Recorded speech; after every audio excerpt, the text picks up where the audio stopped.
Hello there everyone, how you doing today? I hope you're all well. Today we're going to r/no sleep to read a horror story called There's a Predator Only the Deaf Can Hear Approaching.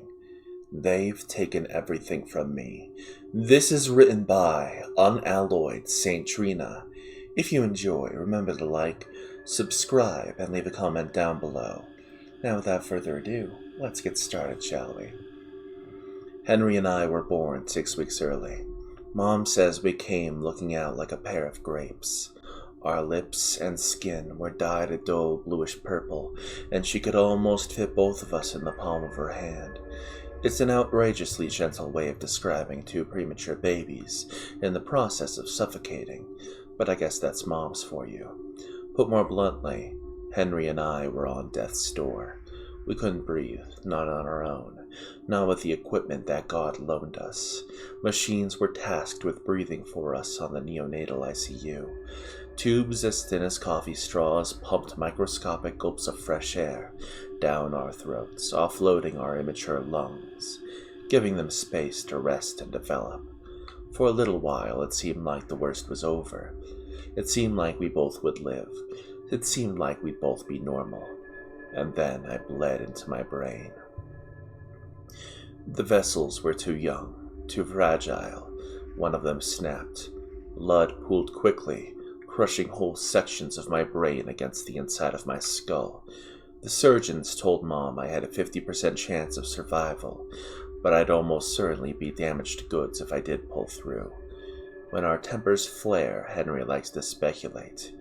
He thinks that if I hadn't survived, Dad may have decided to stick around. Maybe he wouldn't have gotten so overwhelmed. Perhaps he could have stomached the burden of a single normal kid. Forces me to remind him that Dad bolted for the border the day we were born, a full week before my brain bled. He sprinted from the delivery room at the mere sight of us, his grape-skinned, breathless keychain babies. That said, cerebral palsy and deafness aren't the worst cards I could have been dealt. So what if my ears didn't work? So what if my muscles aren't perfect? It is what it is. If we're to blame for Dad's abandonment, then so be it. But I will not shoulder the blame alone. I mean, that's what twins do, right? We split the world down the middle and share it equally, including the shitty parts. Especially the shitty parts. Anyway, last week for the first time in 15 years I heard something. I heard them, digging through the earth, burrowing towards the surface, coming to hollow us out. 48 hours before they arrived, my eyes shot open. There was a strange pressure in my skull, a thrumming beneath my temples. Terror chewed through my chest. I launched myself from bed, strapped on my arm brace, and scrambled into the hallway to pound on Grandpa's door. Mom would come running at the slightest noise, but Grandpa slept like a corpse. The drive to the emergency room was torture. I had no idea what was happening inside my skull. I assumed my brain was bleeding. That murderous vessel was dead set on finishing the job. Henry bitched in the waiting room for hours because Mom wouldn't let him stay home alone.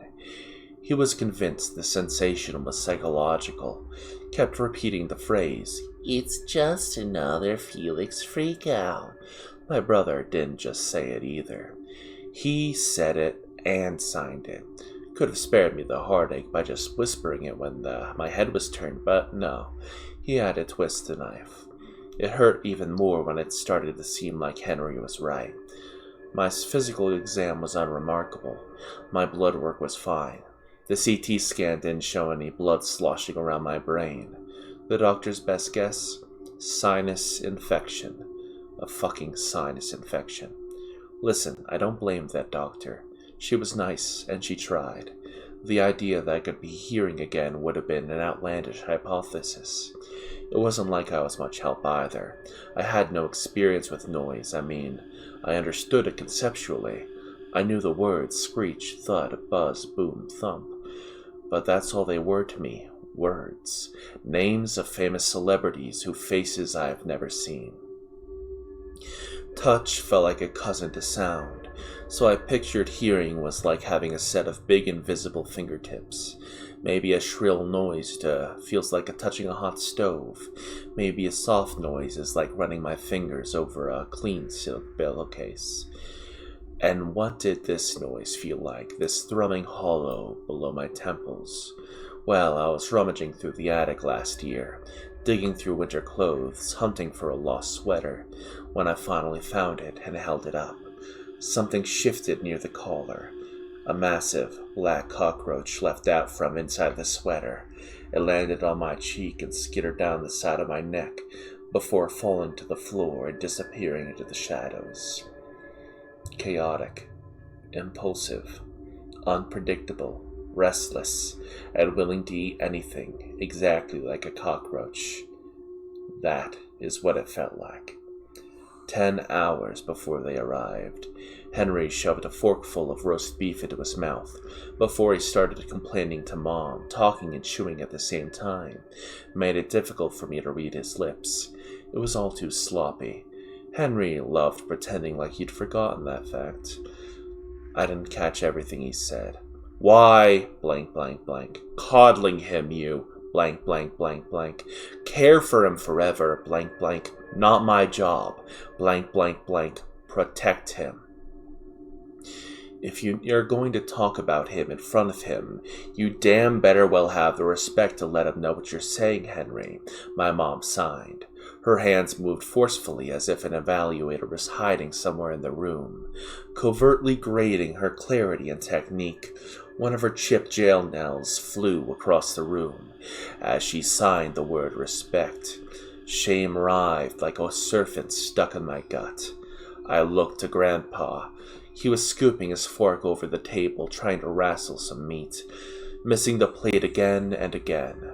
My mom's anxious eyes caught me looking to him for comfort. Sometimes it felt like she couldn't stop watching me, even if she wanted to. Phil, he replied, still focusing on finishing some dinner from his plate. Your glasses, Grandpa furrowed his brow. Then there was a burst of recognition, a eureka moment. I could practically see the dusty light bulb flicker dimly above his head. Oh, right. A pair of thick glasses rested on his sternum, hanging from his neck via a gold chain. Mom made sure he was always wearing the necklace, but he would often take off the glasses and forget they were there anyway. He patted his shirt until his hand stumbled upon the glasses, then slid them on. His face broke into a warm, genuine smile, finally able to see us. How was your day, Grandpa? I sighed. Pretty good. Another beautiful afternoon to be delivering mail. Just between us, I think Miss Hudson has the hots for me. Don't tattle her husband, though, alright? He signed back. He blew imaginary smoke from a pair of finger guns and winked at me. I forced a grin and nodded. Henry's face contorted into a scowl, gaze fixed on his mashed potatoes, stirring them harshly. Grandpa was long retired. He hadn't delivered mail in years. Age had taken a toll on his mind. His memory had become like the weather. Clear one day, cloudy the next, and the forecast could change on a dime. Despite his senility, the 76-year-old was remarkably spry, lean and energetic. On good days, I was happy to know that at least his body was still intact, but on shittier days, his situation just tasted like bitter irony. He had beautifully maintained machinery, but he wasn't always behind the wheel. I was beyond grateful that his ASL remained intact, but perhaps more than anything else, I feared the inevitable day that would no longer be the case. I speared a mushy tuft of steamed broccoli onto my fork. My hand abruptly went from steady to trembling. All day the pressure had been sharpening, accelerating, intensifying. I looked across the dinner table. No one else appeared to notice. All the tests were normal. It was my sinuses. It had to be my sinuses. Try as I might, I couldn't buy my own story, and Mom could smell the panic burning beneath my skin. Are you okay? How's your head? She signed. I pointed a half-hearted thumbs up in her direction. How could I burden her with the truth? Hadn't she suffered enough at the hands of my dysfunction for one lifetime? Say he's fine, he's strong, quit worrying, Henry sighed. I suppressed the urge to smile. When I looked back at my plate, I realized Grandpa wasn't eating.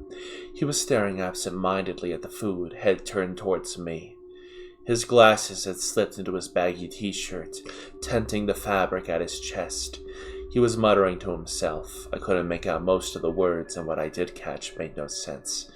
Dirty little blank blank, squishing around blank blank, tangled blank blank, disgusting tiny tangled strings. I did catch one phrase for certain. It was the last thing he muttered before becoming silent. I see you. 30 seconds before they arrived. As we drove through town, the cryptic pressure in my head burst unexpectedly, reminded me of popping an inflamed zit. There was a blip of pain, yes, but it was followed by a rush of blissful relief. I turned to Henry. He had his head leaning against the window, jaw stiff, shoulders tense to his ears. I guess I had a big doofy smile on my face because he shot back a mocking look, tongue out, eyes crossed. I imagine he would have flipped me off if he weren't in the car with Mom. He was livid. We were an hour late for his soccer game. Both Grandpa and I can be tricky to mobilize. Did we take our meds? Do we have our necessary outside-the-house equipment? Plus, we just move slow. It's a miracle if we're only 15 minutes late for any given appointment. I wasn't the issue that morning, though. I knew better than to be unprepared on game day. Nothing aggravates Henry more. No, there was something wrong with Grandpa. Mom told me he was feeling under the weather. He didn't look sick, though. He looked vacant. Not his usual diet dementia aloofness either. He looked like his soul has departed his body. His glasses had gone missing too, and he was still muttering nonsense under his breath. Our beat-up sedan lurched to a clunky stop at a red light. I racked my brain, coming up with ways I could support Henry. I could make sure he stays hydrated. The light turned green, and our car wobbled forward. Or maybe I'd give him permission to lie to his teammates. Henry could tell them he was late on my account. That'd be bad for me in the short term, but it'd probably be easier for him to explain than whatever the hell was going on with Grandpa. And then we came to a sudden, jagged halt. Old coffee cups flew from their cup holders, drenching the dashboard in stagnant brown liquid. As the soggy cardboard fell apart, my seatbelt became rigid, biting into my chest to keep me in place. My woozy heart thundered into the back of my throat. We'd stopped at the end of a narrow, one-way street, hemmed in by two monolithic brick buildings. The right bumper was tilted down and the tire was stuck. Mom turned and signed, "Stay." She stepped out to check the damage.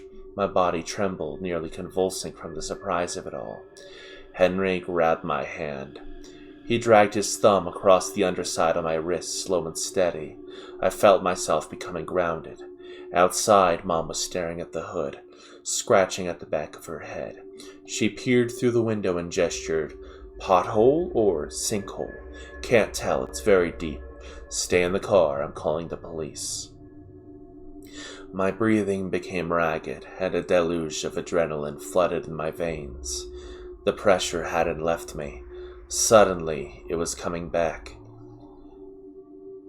And it was coming back different. When Henry and I were young, before he was fed up with my existence, before he saw me as this loathsome, pitiable burden, we loved the arcade. It was a place where we were equal despite my brokenness. Every afternoon we would scour the house for quarters, hoping against hope we would find a cache of loose change between some couch cushions or in a pair of Grandpa's pants. If we were successful, we'd celebrate by shaking handfuls of coins in the air, making our closed fists rattle like macarenas. The pressure was like that, rapid, rhythmic clinking. And God, it was pressing in on me from every direction. Grandpa leapt from the passenger's seat and onto the sidewalk. He twisted around in manic circles, batting at the empty air around his legs, saliva dripping down the corner of his mouth, repeating the same words so violently that even I could tell what he was saying. Worms. Worms. Worms. Henry dug his nails into my flesh. Mom dropped the phone from her ear. She stood by the bumper, dumbstruck, panic setting in thick. Her head kept darting between the car and Grandpa.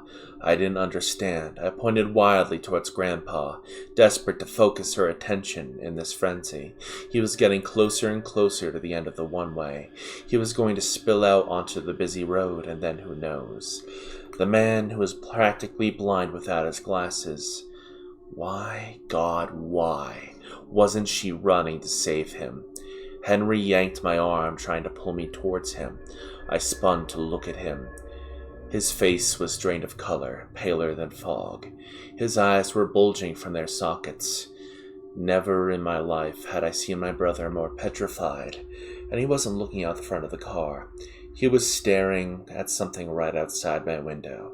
The clinking noise was deafening, and it filled my broken ears and left room for nothing else. I couldn't hear the slack-jawed, dead-eyed man silently slamming his limp arm against the glass, one after the other, an endless hypnotic barrage, and the glass was starting to splinter. I couldn't move. It wasn't just terror that rooted me to the seat. I was mesmerized by the vibrations under his skin. The flesh expanded. Spaghetti-thick cords would rise across every inch of his body. There was no order to their arrangement. They weren't stationed in parallel, or in a neat cross-stitch. They were chaotic, a tangled mess. A second later, the cords retracted, and his skin appeared normal. Expand. Clink. He threw his flaccid arm over his shoulder. Retract. Clink. It fell like a meteor, helpless to gravity, and shattered the window. A hailstorm of glass engulfed me. He moved to lean his head into the car. Mom bounded into view and tackled him at the waist. And then the clinking ceased. The world was silent once more. I gripped the edge of the broken window and threw my head out. Glass dug into my palms, but I barely felt any pain. I needed to see that Mom was okay. Relief surged out of me in a single, shaky breath. She was kneeling on the narrow sidewalk, stunned, trembling, but intact. What was left of the man lay in front of her. He wasn't dead. Dead is not the right word. The man shattered like a ceramic pot. The collision had tossed him into the brick wall of the nearby building, and the impact had broken him into two large pieces, one from the chest up, the other from the waist down. Dozens of other smaller pieces were scattered around him, thin, rattling shards of dry human pottery. He was empty on the inside. There was no guts, no blood, no heart, nothing at all.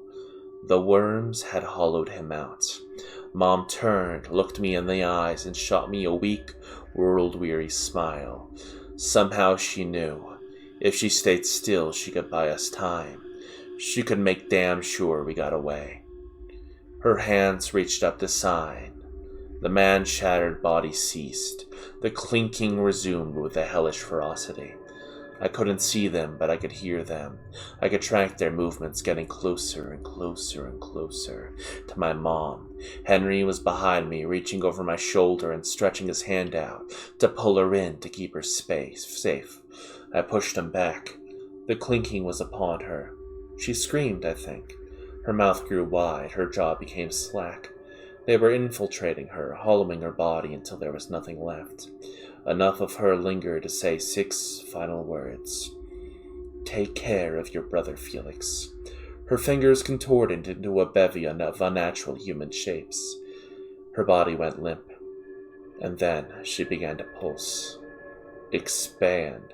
Clink. Retract. Clink. For maybe the first time in our lives, Henry followed my lead. I shoved him out of the far door.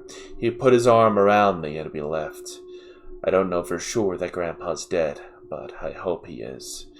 Because if his heart's still beating, that means either he's alone, scared and confused, or hollowed out and somehow still alive. For now, it seems like we're safe. I was able to guide us out of town, avoiding the worms like landmines. They seemed to cluster together and wait for victims, hiding in plain sight. but the only time they stop moving appears to be right before they leave or enter a host. Otherwise, they're always moving, which means I can hear them. Everyone's gone. The entire town is empty. We passed by hundreds of tire-sized holes in the ground. I threw a quarter down one of them. Henry said he never heard it hit the bottom. I think the hollowed out slid down these holes. I don't know where else they would have gone. I don't know why they've awakened from their dormancies deep within the earth, but I suppose it doesn't matter. They are here now. These things are a living paradox. Only the blind can see them. Only the deaf can hear them. Nests of them writhed across my town streets, through layers of salt deposited before a snowfall that never came. They clinked up a storm, twisting and squirming and tangling in on themselves. But the salt never shifted. Indirect detection doesn't seem like a viable strategy. Do you want my advice? Hold your differently abled neighbors near and dear. Don't have any? That's all right. From my perspective, you have two options. You could roll the dice. Maybe this isn't the beginning of some worldwide annexation of the human race. Maybe my town was just very, very unlucky. But if you'd like to err on the safe side, may I recommend a screwdriver? I mean, most people have a screwdriver. A screwdriver should be able to do the trick, no matter which way you take it. Blind or deaf, dealer's choice. And if the broken are the only ones truly equipped to survive this, sooner or later, we may have to shift our perspective on what it means to be broken. That is the end of today's video. If you all enjoyed, remember to like, subscribe, and leave a comment down below. And check out my horror story playlist if you want to hear some more. I will see you all next time. Bye-bye.